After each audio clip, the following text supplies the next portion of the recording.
アクセルを踏んでこれまでに首里城の正殿などが全焼し、消火活動は現在も続いてい車椅ます。子を押され証言台の前に移動した飯塚君。夜空を赤く染めて大きな炎に包まれているのは、大使館に有識者会議各国で導入された議論療養タイムリミック日本でもテドロス事務局長が準備を実施することで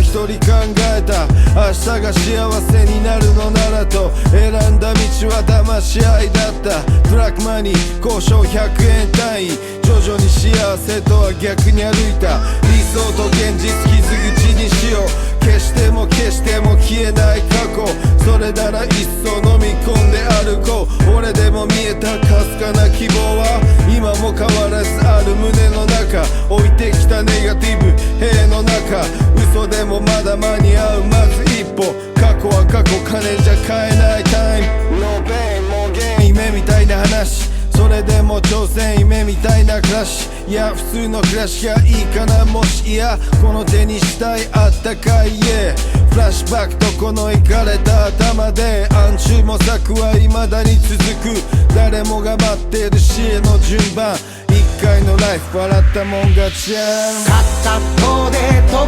を刻みながら幸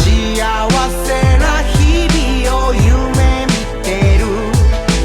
何度も頭を打ちながら捨てる。コピココピコ目を閉じて耳を澄ませば込み上げてくる思い出が、どんな大きな困難も俺たちは乗り越えてきた。塀の向こうに落ちたぐらいで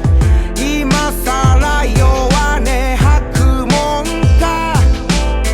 月の明かりが is to learn how to live with drugs so they cause the least possible harm and in some cases the greatest possible benefits.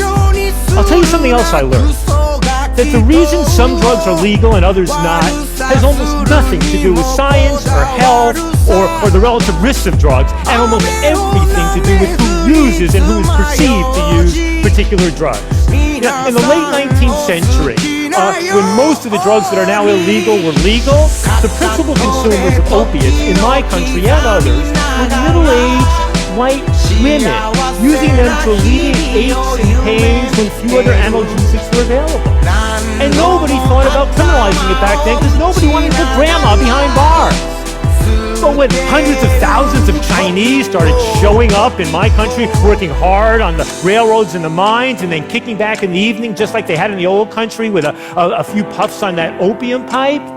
that's when you saw the first drug prohibition laws in California and Nevada, driven by racist fears of Chinese transforming white women into opium-addicted sex slaves. The first cocaine prohibition laws, similarly prompted by racist fears of black men sniffing that white powder and forgetting their proper place in Southern society.